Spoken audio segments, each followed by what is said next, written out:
Quelles sont les conditions ou encore les prérequis pour postuler dans une université non connectée à Campus France? Quels sont les prérequis des universités non connectées à Campus France demande? Les conditions d'accessibilité, c'est ce qu'on va voir dans cette vidéo. Moi, c'est Christelle Pondy. Ici, je vous partage mon expérience, les conseils, les astuces concernant Campus France.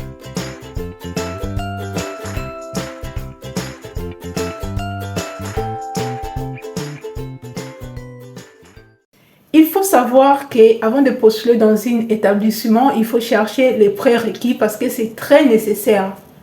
Tu ne peux pas faire ton lettre de motivation ou encore demander une admission sans savoir les conditions d'entrée dans cet établissement.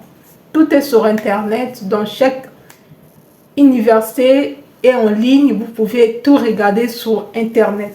Le premier critère ou prérequis pour avoir une admission dans une université non connectée à Campus France, c'est votre diplôme, le niveau de votre diplôme. Est-ce que vous avez le bac? Est-ce que vous avez un niveau L1, première année universitaire? Vous avez la licence, vous avez le BTS ou encore vous avez le master?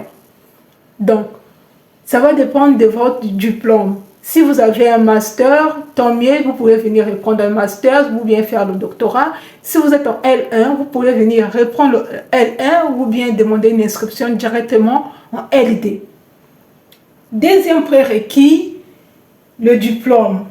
Et oui, le niveau de votre diplôme aussi, le diplôme lui-même, donc l'option de votre diplôme, votre formation. Est-ce que vous avez une formation, une bac scientifique ou bien un bac littéraire ou bien vous avez une licence en économie ou en gestion? Dans quelle filière vous pouvez poursuivre votre formation? Donc voilà, le diplôme en elle-même aussi, c'est une critère. Tu ne peux pas avoir un master en géographie et venir étudier en France en économie. Ça ne se fait pas, c'est des choses différemment. C'est là qu'on vous parle la cohérence de la formation, la cohérence de votre parcours, de votre choix. Donc, si vous avez un master en géographie, si vous avez une licence en géographie, vous devez venir continuer en géographie. Vous avez plus la possibilité, plus de chances d'avoir l'acceptation. Le niveau de langue. Pour ceux qui ne sont pas dans les zones francophones ou encore dans certaines écoles, on va vous passer les tests. On va tester votre niveau de langue ou encore vous demander un certificat de langue. Certificat de langue de français niveau BD, surtout qui est beaucoup demandé et un peu plus.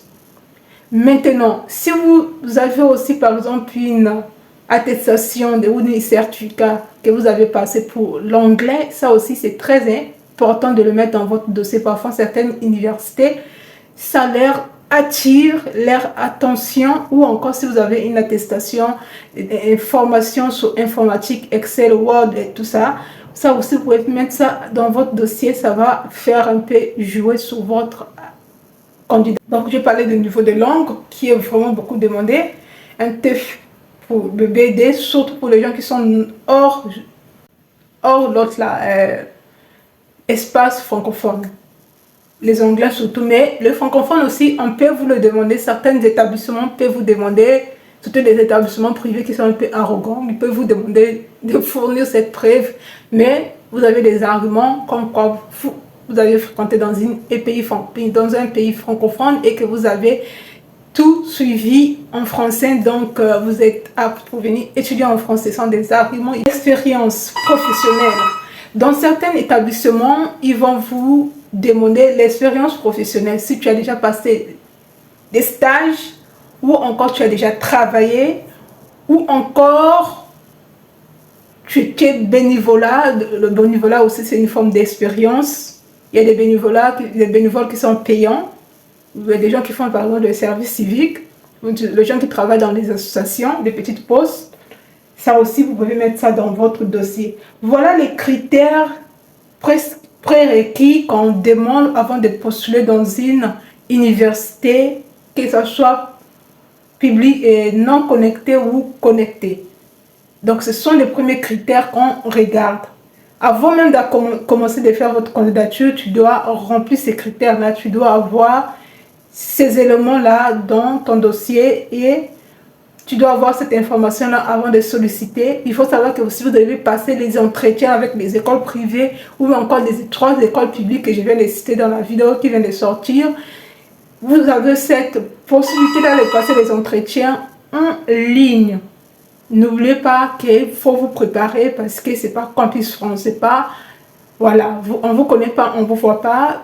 Donc voilà un peu des conditions à remplir pour postuler dans les universités non connectées à Campus France. Si cette vidéo t'a apporté de la valeur ajoutée, n'hésite pas de t'abonner, de liker et d'activer la cloche de notification. Aussi partager dans votre groupe WhatsApp afin de soutenir la chaîne.